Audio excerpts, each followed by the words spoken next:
Hello and welcome back to the Pixel Street Podcast. This is episode 224 of the show. We're getting up there each and every week. John, how are you doing on this fine Wednesday evening? I am a bit tired. I have a procedure coming up this Friday that I'm not excited for. I'm excited to just get it done with, but I'm you know it's been very slow in video game land lately. Like we everyone was always talking about 2023 as it's going to be a banger year, just hit after hit after hit. March is really the one area of the year where I'm like, Well, nothing's come out. stuff got pushed back too, right? Like I think Jedi Survivor was supposed to be out this month, It might have been, yeah. and then it got I don't pushed know. out like a month or so. But yeah, I'm Yeah. I'm definitely feeling that too, where it's like I still have games that I haven't like beaten, like for instance Hogwarts Legacy. I have not beaten that yet, Hmm. but I don't know. Like the newest thing that came out for me that I like is Destiny. So like, the Lightfall expansion. So I've Yeah. been going so hard into that and we'll talk about that in a little bit. But yeah, it's definitely been like a boring last month in terms of major game releases or even Yeah. news for that matter. It's been pretty Yeah. boring. The only thing I can think of this month that I'm actually excited as a new release is MLB The Show, but that's an annual franchise. I know what it's going to be. It's going to be just another MLB The Show game, which I'm still excited for, but like it's not particularly exciting. I think my hype for MLB is at like an all-time low right now. And I think it's just because like we've been spoiled, right? Like having it on Xbox 2 years in a row was like mind blowing enough to where now it's like the fact that it's on Game Pass. It's like I don't have to get excited for it because it's like I know I already have it. You know what It'll I always be there. it's a weird feeling to have. Um, but yeah, at I any get rate, really this excited. I'm sorry. Go ahead. I was gonna say this is the Pixel Street podcast. You can check out our Twitter by searching for Pixel Street over there. Check out our pinned tweet to join the Discord server. There's an invite link there. We should play some Mario Kart soon because new tracks came out. Me and John both played them. We can talk about that in a little bit here. Yeah. Uh, what else am I? Oh, the YouTube channel. Go to our YouTube channel, Yeah. Pixel We Street have videos. that. We have a bunch of videos up now. In the past week, we've put a few. John unboxed his Charizard statue. It looks pretty sick. I live streamed a whole lot of Destiny over the weekend. We beat the raid. It's a three-part like live stream because we played over the How course many of three hours? days. John, you don't. I don't know if you want to know. Did you look at it at all? I just saw a lot of streamed hours. That was all I saw. um, I think the total of my streams, and that's the total amount of time it took us to beat the raid, is like close to 16 hours. Yeah, it is. So It's yeah, it's a lot. I mean, I have it fun doing it. We went in blind more or less. total Like 16. we What? went in we went in blind into the raid. The problem is, John, is the first 48 hours of the raid. I'm already talking I have to talk about this now cuz we're already talking about it. One of the games I played most over the last week is Destiny, obviously, but the first 48 hours that our new raid comes out in Destiny, they have it in what's called contest mode, meaning they cap your light level at a certain light so that it makes the raid more difficult. And like why they do this, I don't know. I guess it's so that like all the pro players, it takes them longer to get through the raid, but they lock it this way for everybody. So like even like my fire team, so the reason they do it is like because people are competing for world first completion of the raid, which I get, but like in my mind, I feel like they should let fire teams disable that after the first team has beaten the raid, if that makes sense. Because it's like at that point you're not racing to be world's first, so like we don't care about contest mode. It just makes it way more difficult. So like we were getting through these encounters in contest mode, and now like last night we ran through the whole raid in like an hour and 29 or no 129 minutes total. So just over 2 hours it took us to beat the raid from start to finish last night because now we have all the encounters down, we know everything, and now like it's a lot easier to get through than it was before because we're higher light level and we're not being restricted. Yeah, that But yeah, the seems like an odd choice to me, but but yeah, overall this raid is very easy compared to previous ones. Dallas was telling us some statistics about some raids, and like something like 300,000 people attempted it in the first 48 hours, and like 112,000 or something completed it, which is kind of a high percentage of people who have completed it in contest mode opening weekend. For reference, like one of the old raids, I think the Last Wish raid, in contest mode, the first 48 hours, like over 100,000 people attempted it or something, and only 12 people total completed it in 48 hours. So like that's like the word like that's got to be like the hardest raid, right? uh mhm. com- Comparing those numbers. But yeah, the raid overall was pretty cool. I enjoyed it a lot. I don't know, I don't take raiding too seriously in terms of like we're never trying to get world's first or anything like that. We just play at our own pace. If we get too frustrated, we just kind of give up until contest mode's over. But yeah, I'm glad we beat it over the weekend, and then we beat it again yesterday after the weekly reset. Destiny's it's been fun. I know a lot of people don't like the story right now because it's very confusing. And like there's some questionable decisions being made on that front, but I mean the That's gameplay just is still Destiny as great. a whole. Yeah, I mean, I guess. I meant I don't the know. story, Yeah, not like the gameplay and stuff. Like the story is yeah, just there's always people complaining about that story. yeah. But I mean, I think that this DLC, especially compared to previous ones, has been just very poorly received by the fan Mhm. base. But Gotcha. yeah, I don't know. The gameplay's still great. We had a ton of fun doing the raid. Can't wait to do it again. I think we're raiding again this weekend, doing a different raid, Deepstone Crypt, for Audrey's birthday. So yeah, I'm just loving Destiny, man. It's a ton of fun. I'm getting super into it again. Cool. Yeah, let's talk about our main topics. I went on a rant there just because Yeah. we were already talking about the videos that are up on the YouTube channel and stuff. Main topics of the week, John. Sony is reportedly working on a PS5 Pro that is supposed to come out next year. Obviously, this is all like rumors and speculation right now, so Yeah. nothing's solid, nothing was announced. Um, what are your thoughts on getting a Pro model already? So And we I are hold on, I say already like the console hasn't been out for 3 years almost, right? still 3 years. Two That and a it half years. well, if it comes out next year, it will be 3.5. I think I think they would be aiming towards a. It would actually be close to 4 years by the time it comes out because they would probably be aiming towards that holiday time again. Um, yeah, it feels a bit early for me, but that is saying it 3 years in. If it comes to 4 years, and I don't know, it's just so weird to me because we're not really getting many games that are made just for the PS5 and the Xbox Series X yet. There's Yeah. occasionally them, but they're not. It's not happening all the time. And also, the jump from last gen to this gen just wasn't really noticeable. The most noticeable thing, at least to me, is the loading times, which is awesome. I love it. But from like a graphical standpoint, yeah, there's probably a big jump there that I just don't notice, but I feel like I'm playing the same kind of quality games that I was on my Xbox One X and my PS4.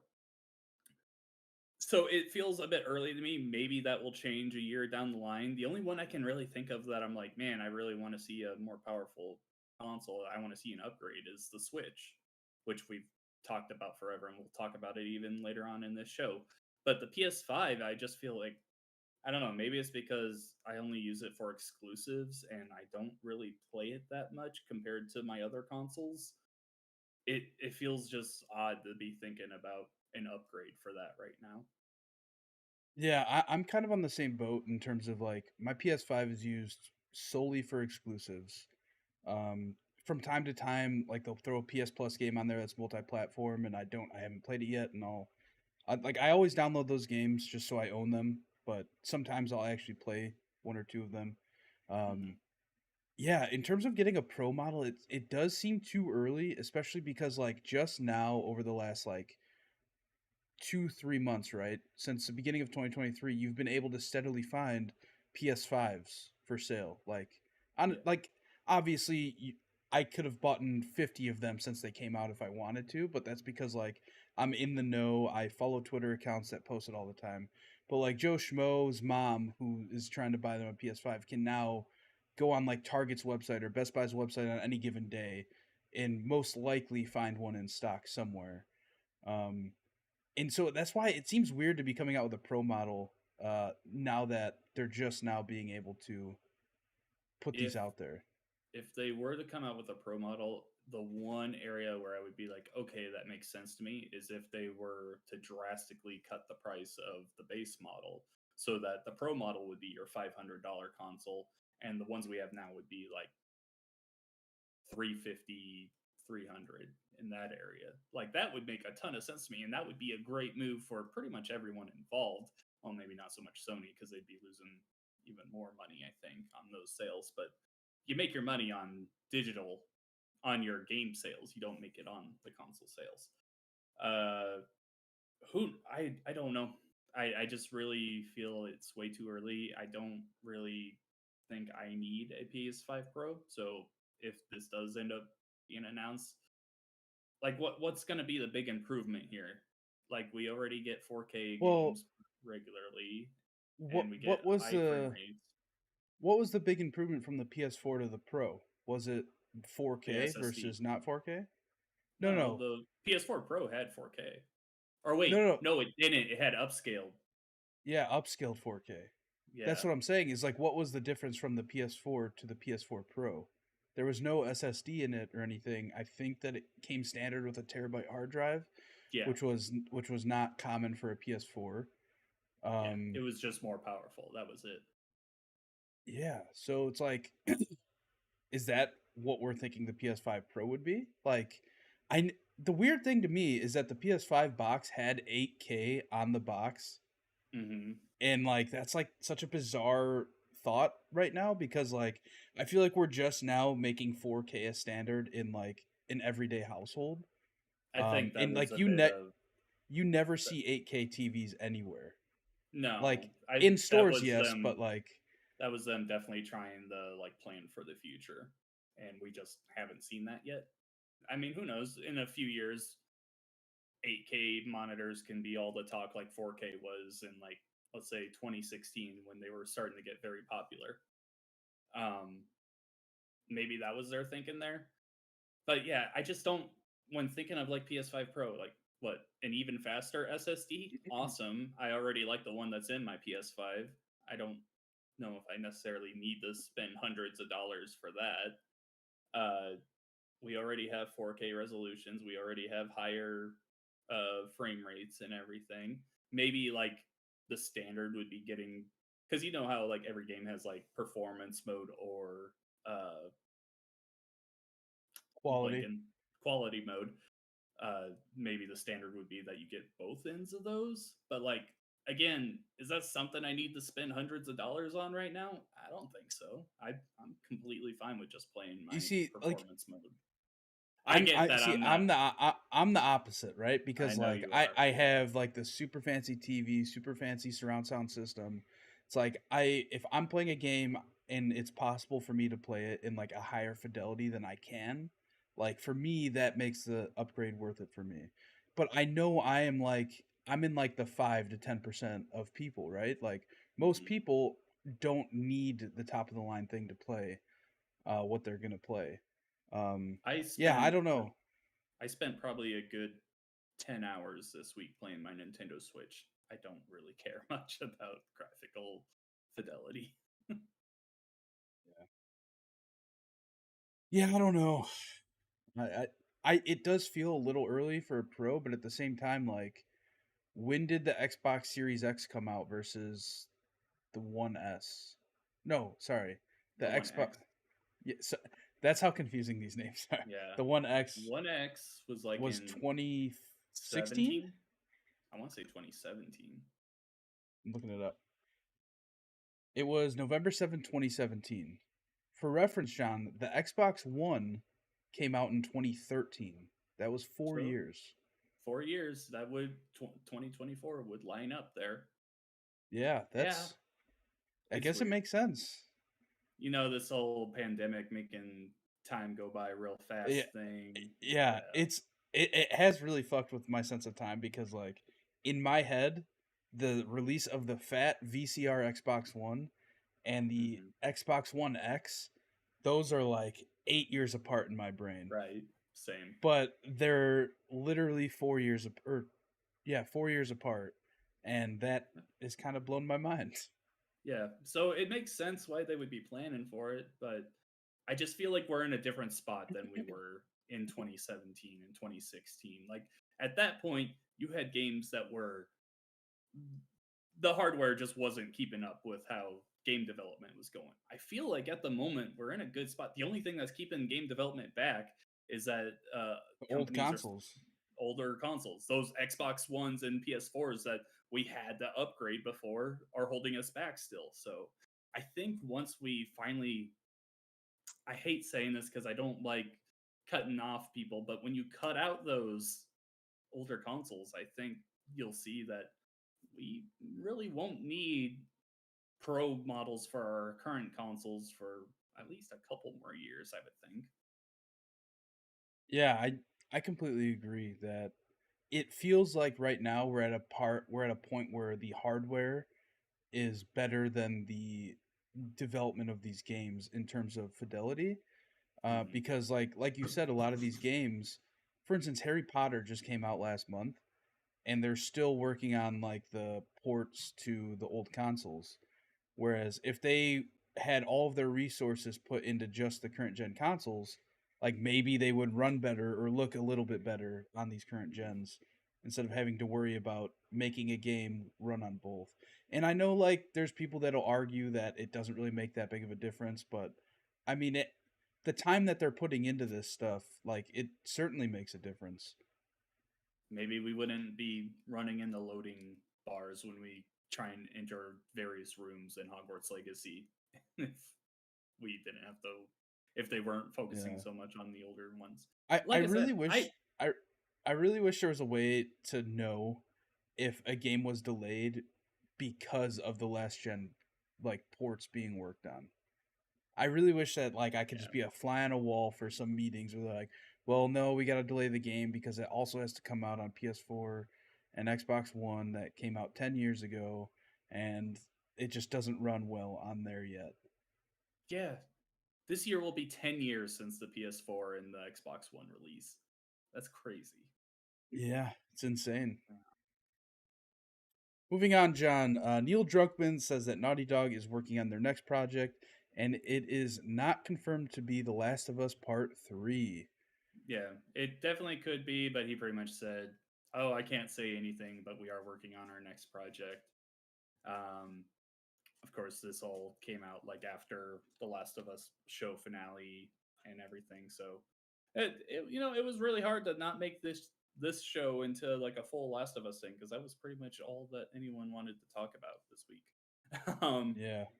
But yeah, as for Last of Us Part 3, Joel, I'm gonna get out my tinfoil hat here, and I'm gonna make a prediction that The Last of Us Part 3, not counting factions, that multiplayer thing that they're working on. He said we're working on our next project after that already, is what he said. Um, I don't think their next game will be Last of Us Part 3. I think they're gonna do something completely new. And really, I'm saying this because of Naughty Dog's past development history. So when they made Crash Bandicoot, they got through 4 games. They're like, okay, we've lost our passion for this project. We lost the license. Let's move on to something else. So they started Jack and Daxter. They were working on Jack and Daxter for a long time.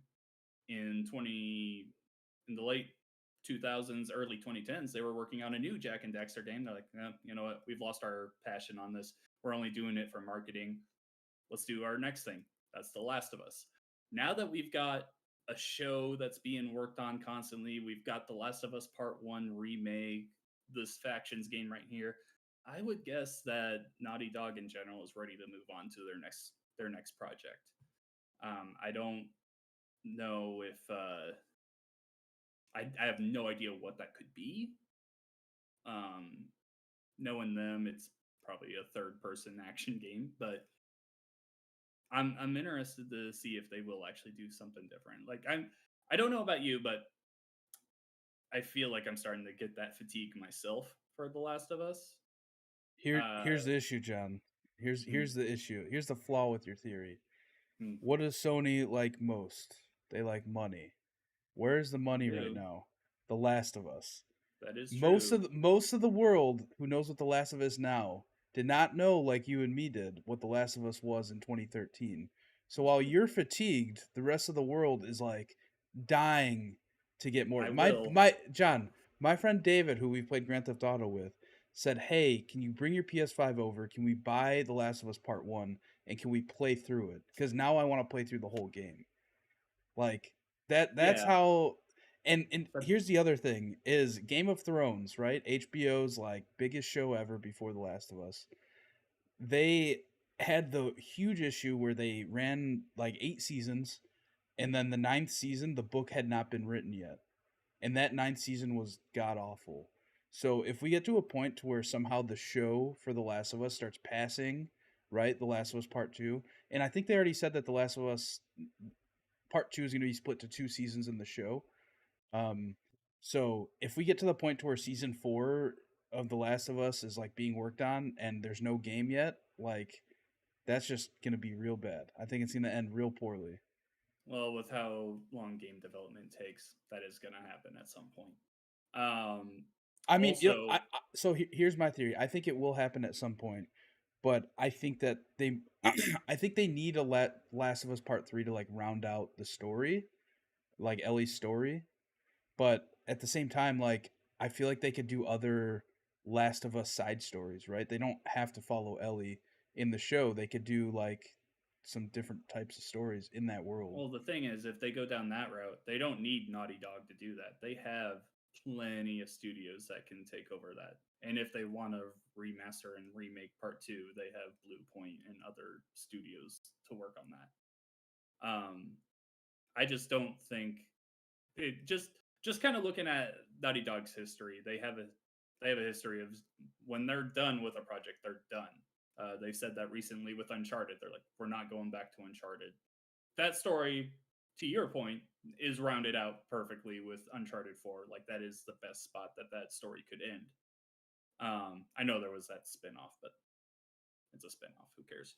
Um, I don't know, man. I wouldn't mind it because when Last of Us Part 1 came out and I completed it, I was like, okay, I don't need a part 2. And then part 2 came out and I was like, okay, this is a good story. It's not my favorite story. I think Last of Us Part 1 is way better than the second one from a story standpoint.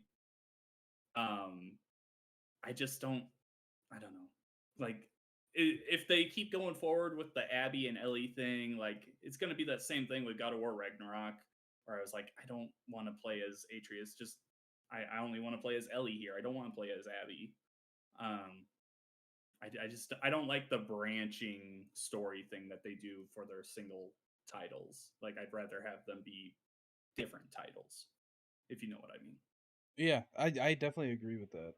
And like that's the thing about The Last of Us, the show, them saying that they're gonna split it into two is Yeah, I like think we already you know what they're know, doing. yeah. Yeah, And one is Ellie and one is Abby.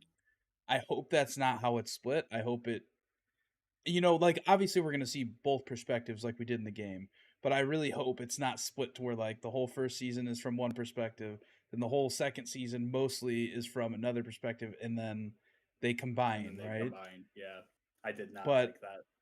yeah, I don't know.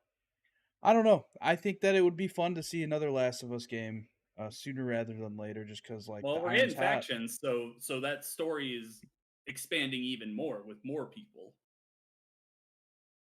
That's the thing, though, is we have no idea what the fuck factions is. Yeah, no, that's true. We'll find out in a couple months, I'm sure. A All few right, months. John, let's move on. Dead Island 2 early impressions are coming out and people seem to be pretty positive on the game. Yeah, I kind of took away a different thought.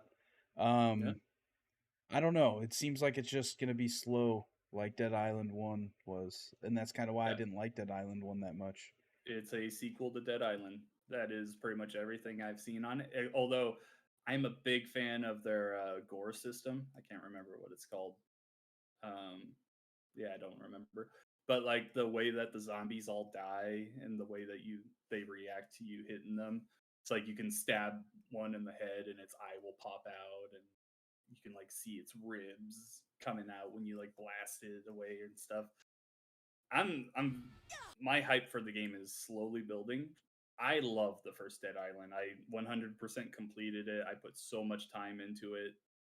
Um, but the long layoff with this second game had me very, let's just say, concerned for a long time. And I was of the opinion that this game was never coming out. Now that we're getting closer and we're seeing this game and it's more of the first game and just bigger and better and everything, I'm very hopeful that this is going to be a very quality game. So I'm hopeful now, Yeah, for but for me, it looks very much like a game I'll wait for a sale on. Like it doesn't seem like something that I'm dying to buy day one. Like I love yeah. Dying Light 2, but it was mainly because of like all the parkour stuff, like the running around. You felt Mhm. really fast in that game, and like I'm watching a video of Dead Island 2, and it just like it looks like it feels really slow, and I don't know that I like that. Yeah, there's no parkour in Dying and Dead Island, so it's much more focused on the combat and the weapon crafting than Dying Light is. Um, I mean, Dying Light has some of that, but it's definitely more focused on that slower gameplay, the actual like RPG elements. Um, yeah, I don't think it's gonna be like an amazing game, but I'm hopeful that it's gonna be something I enjoy for quite a while. Crazy that it's finally gonna come out. Right? I honestly, it's like there's just the fact that it's coming out and I'm like getting hopeful for it has me really surprised because I would like I said I never thought this game would release. Like this was announced in 2014, I want to say 2015, something like that, and it changed developers, constant delays, nothing heard on it for years, and then oh hey, here it is, and it looks completely different from what we showed you before, but it's coming. It's crazy. Yeah, it is. John, take us through some of them quick news. All right. Starting off, Ghostwire Tokyo is coming to Xbox in April. Of course, owned by Xbox now. It's going to be a Game Pass game. You gonna play it? 'Cause I don't think so. No. Yeah, maybe I'll download it and give it a try once, but I don't see myself going through the whole thing. Next up, Diablo 4 is not coming to Game Pass, at least as of now. I'm sure if the Xbox Activision deal ends up going through, then they'll make this announcement. But at least at launch in June, when Diablo 4 comes out, it will not be a Game Pass game. The Last of Us Season 2 is going to have a lot more infected, promised the director. And we kind of, if you've played Last of Us Part 2, you know what's going to happen and everything. So not the direction I want them to go, but we'll see. Suicide Squad Kill the Justice League is reportedly being delayed again because no one likes it. I think we talked about this last Yeah, week, John, and this news came out literally like a few hours after we recorded the yeah, podcast. yeah, Jason Schreier came out and said, "Yeah, I've been told that this is being delayed." They haven't officially come out and said it, but you can trust most things that Jason Schreier says. And so the thing I saw was like, "Oh, it's being delayed to later in this year." That's not gonna fix any of the problems you have with the game right now. Like No. that's not gonna fix this game. Like it really, they just need to get it out, take the brunt of whatever they're gonna get here, whatever hit they're gonna take, and move on to the next project. In my opinion, but hopefully it surprises us. Mario Kart 8 Deluxe has room for 5 more characters. I think I put up a list on our Twitter of characters I would like to see, like EGAD and Pauline and all those characters. It would be good to see some in there. Also, that the Yoshi's Island track is really good. So if you have Mario Kart 8, still give that a try. Far Cry 5 is getting a highly requested feature on current gen systems. So I looked this up. Ubisoft has said, "Oh yeah, here soon, Far Cry 5, not Far Cry 6, the most recent one. Far Cry 5 is getting this feature on next gen systems. And it's like, Far Cry 5 doesn't have a version on next gen yet. I mean, you can play it through backwards compatibility, of course, but like, is that feature just a next gen version? Like, I don't get what they're trying to get at here. I just thought it was interesting. Far Cry 5 is, I thought it was a very good game, so it's interesting to see it coming back already. Square Enix have announced an NFT game that will have 10,000 characters. Next. Next. That's gonna bomb so hard. Doug Bowser says Tears of the Kingdom $70 price tag will be worth it. I believe you. Some people are Oh, still mad. you're trying to tell me that the head of Nintendo is Mm-hmm. claiming that the $70 game he's selling everybody is Yeah. gonna be worth it? Like, oh, big Yeah. surprise. This Yeah. is news, John? This is news? Joel, I want No, you to John. look What? through the No, news John. feed What would right be now. news is if he said it's not worth it. That would Mm-hmm. be news. This isn't Yeah. news, John. Joel, I want you to go look through the news feed right now and come up with enough topics to talk about on this show. All right, next up, Nintendo's next console will surprise and delight players. Doug Bowser reiterated the company's mission to introduce new ways of playing, and that makes me worry that they're not making a successor to the Switch. They're making something else, which will be the dumbest decision Nintendo John, could make. hear me out. It's it's a handheld console, right? Very similar to Mm-hmm. the Switch. But here's the catch. You don't dock it. Instead, it's connected wirelessly to a console on your TV stand. And it's called a Switch U, baby. Oh my god, I hate it. Moving on, Google says Stadia failed because Google is better at helping other companies build the streaming tech, not making it themselves. They also added that they cannot provide Stadia technology to other companies because all of that was tied to Stadia itself, and that service is dead, dead, dead. So yeah, don't expect to see anything coming out of Stadia ever again. That's it. You got Cool. any collectibles to show off? I got a bunch of cards, John. Oh, show me Graded those cards. cards. You ready? Mm-hmm. This is Oh yeah, I a remember that one. Rainbow Mew VMAX. Got it graded. It's a 9.5. I'm just going to go through them all. We got a gold shiny Mew here. Also graded as a 9.5. I'll keep going. This is a Pokemon Celebrations Venusaur. Graded at a 9.5.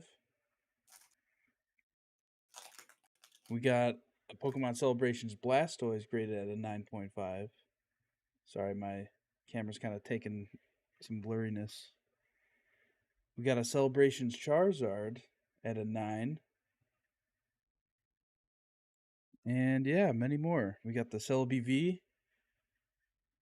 Oh, God. There we go. You can kind of see it. We got the Special Delivery Charizard. This one got such a bad grade, and I don't know why. Kind of irritating. And Trash. we got the 3 cards from that box behind you. The This one. Charizard, Nice. the other Charizard, and the third Charizard, Sleeping Charizard. Yeah, those are my I have collectibles. those as well. Yeah. I just opened a pack while you were doing that, and I got nothing good. So That sucks. um, I did here. I'm gonna grab my statue. Ugh. I did I made an unboxing video for this new Charizard statue that I got from the Pokemon Center. But I love it. It's so cool. And Pretty you press cool. it and it The lights up. yeah, the lights are awesome. Yeah, big fan of it. Yeah, it's pretty heavy too. I like it a lot. Cool.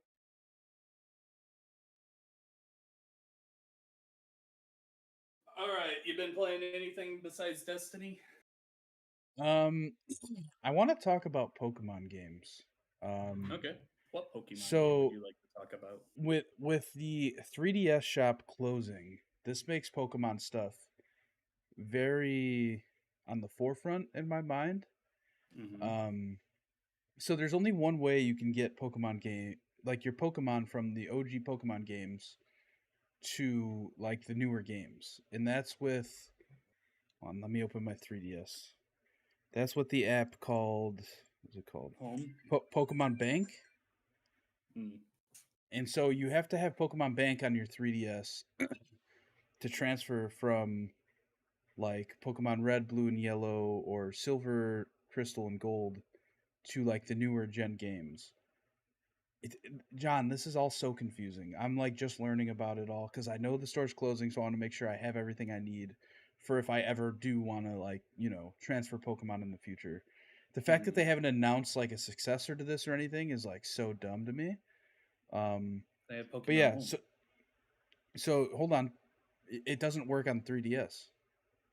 I That's know, the but that's issue. their successor. Yeah, but you can't take like old gen Pokemon. No. Exactly. That's the issue. So you have to have Pokemon Bank on the 3DS, and with that you have to pay for a yearly subscription of $4.99. But they said once the store closes down, it's going to be free for everyone who has a subscription at the time of closing. So basically, I downloaded the app. I paid the $4.99 so that I can have it when it closes. Here's the thing, though: is you cannot add funds to your 3DS bank account or whatever anymore. So Hmm. you have to like link your Nintendo Network ID and this bank and then do it on the website and then it shows up here. You Um like can't even get gift cards for it now. It's so yeah. stupid. No, and so in to transfer like the old Pokemon games, you have to have an app called Poke Transporter, which was like a regular DS app. Um and so that's why I had to pay the 4.99 before it's up because once the store goes down, you're not going to be able to download Poke Transporter anymore. Like it'll just be gone forever. Um, so yeah, I downloaded that. I tried looking for my 3DS games, and the only two that I could find were these two right here, Hmm. Pokemon Sun and Pokemon Omega Ruby. And I know I have Pokemon X or Y. I think I have Y somewhere. I have no idea where it is. But John, these games are about to skyrocket in price. Hmm. So it's like I gotta buy the ones that I want now before I look in a year and they're all like $80 a piece. Yeah, red, blue, and yellow are gonna skyrocket in price as well. Again, they're already pretty expensive. So yeah, that sucks. Game until the Pokemon Company and Nintendo get them on the Switch service, which I still can't believe they didn't launch with that. So stupid. Yeah, especially because like they're just emulated on the Switch. All those like Game Boy games and stuff, they're all just emulated. Yep. Like not even an announcement that they were coming. Just nothing. I so ridiculous to me. But what do I know?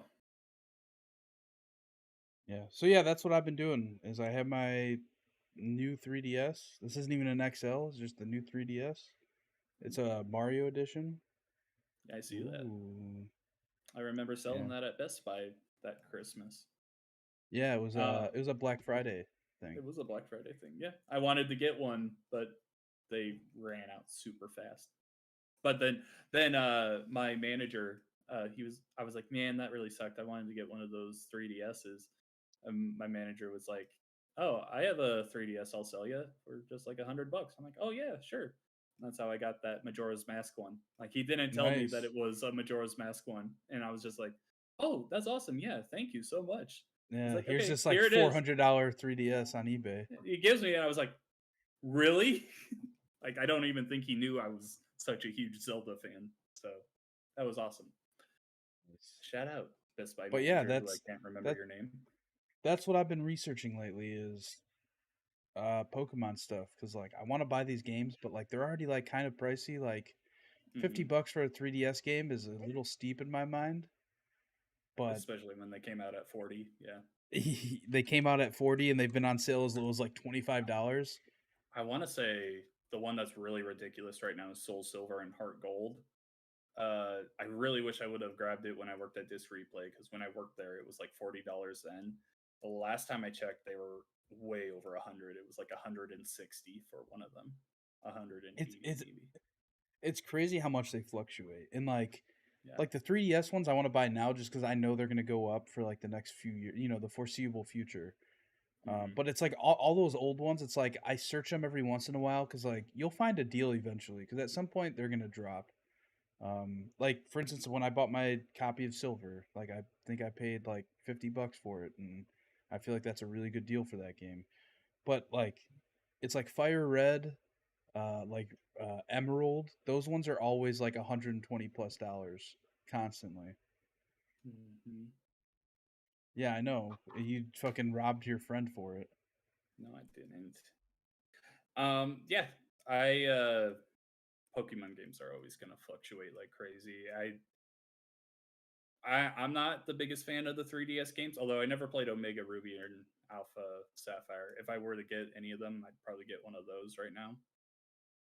I'm fine without going back to X or Y or Sun and Moon. Sun and Moon is like my least favorite Pokemon ever. I I liked really did Sun. not like that one. I didn't like it at all. I never bought what's Ultra Sun and Ultra Moon? Is that what they're called? Yeah. I never bought either of those. Was it, was there anything different about them besides Dude, just I being don't that know. regular like upgrade thing that they always used to do? I'm gonna look. Pokemon Sun to Ultra Sun. Remember when everyone swore that there was going to be a port of those games on Switch called Pokemon Stars? I That do was remember those rumors. So yeah. the difference is there's a new mini game, a new online mode called Battle Agency, a new trial, fairy type trial, an actual gym, totem stickers, One gym. a legendary Pokemon gets more spotlight, an expanded post game, and fighting familiar villains, more Pokemon to catch. So it's just more stuff. Yeah. It's just the upgrade that they always would do. Yeah, Yeah, I did find a copy of Pokemon Black. nice. I don't I've have a. never played that. Neither did I. I think I bought What? it in college and never played it. Oh, I well, don't have a hey. case for it or anything. I think I bought it from somebody in college. I That's one I need to go back and try because I've always heard Black and White are good, so I want to go back and play those at some point. Um, yeah, that's awesome. Lots of Pokemon talk from us today. You're welcome. Yeah, you're welcome, world. What have you been playing? So I played through Wario Land 3 on the Switch Game Boy How long is that collection. game? I guess about 10 hours, be my guess. Um, yeah, that's probably what it took me. I didn't 100% it or anything, but this is a game that I had as a kid, and it's kind of a Metroidvania like game because every time to get through a level, you have to find a key and then find a treasure chest that matches that key. And there's four treasure chests in every level. And the items you get in those treasure chests will either open up new levels, open up areas of old levels you've been in, or give you power ups that let you get to various areas in the game. So it's I wouldn't say it's a full on Metroidvania, but it definitely has those elements. And so yeah, as a kid, I had this for my Game Boy Color, and I never beat it. I would always get stuck because I'm just awful with Metroidvanias. I always hit a wall with them. Even the Ori games that I love and I talk about, like these are amazing games that you have to play. Both of those games, I would hit a wall, and I'm like, I have to step away and come back to this later. Um, but yeah, Wario Land 3. This time, I actually sat down and dedicated myself to playing through it because I'm gonna be on Respawning Fire's Barf show, uh, talking about that. I guess later this month or early next month. So I was like, yeah, you know what? I'm just gonna plow through this and beat it for the first time. It's not a game that you can actually die in. Wario is like invincible. Instead, the enemies that hit you, sometimes you have to use those um, those attributes to your advantage. So like if there's a fire enemy, and there's these blocks that can only be destroyed by fire. You want to catch yourself on fire, and Wario will like run around for a bit before his whole body goes up in flames, and then you can destroy those blocks. It's There's a lot of puzzle elements like that. It's like using those enemies types to your advantage. You would think it would hurt you, but it doesn't because you can't die in this game. So yeah, it's a lot of fun. I'm glad to say that I finally beat it because yeah, there were a lot of attempts that I made in the past when I was a kid trying to play this, and I just couldn't beat it. So yeah, Yeah, glad to I finally be launched back. this game like a week ago to check it out. And going in, I was expecting it to be like just like a regular Super Mario Bros. Game, but with a Wario. Mhm. But it's definitely not that at all. No. Um, it's a little more intense than I was looking to get into, so I kind of Mhm. just put it down. One thing I don't like about the Nintendo Switch Online stuff is they add that border at the bottom of the screen, and there's no way to get rid of it. You know what I'm Oh, talking about? the thing that like says like what It how to constantly play says what it. buttons. Yeah. Well, it doesn't even Yeah. say how to play it. It says like hit this button combo to pause the game, or Oh like yeah. it's so like what? Just give me I've an had a option to like get rid of it. I've had a problem with that since the beginning because they have that in all of those things. The NES, SNES, and 64 Sega, it's all there. And yeah, I'm with you. That's annoying. I was looking through the like different video settings they have for the Game Boy games because they have various settings. Like you can shrink the screen to make it look more like it would on a Game Boy, and there's all these different filters you can put on it. None of them were really doing it for me, so I just kept it on the standard thing.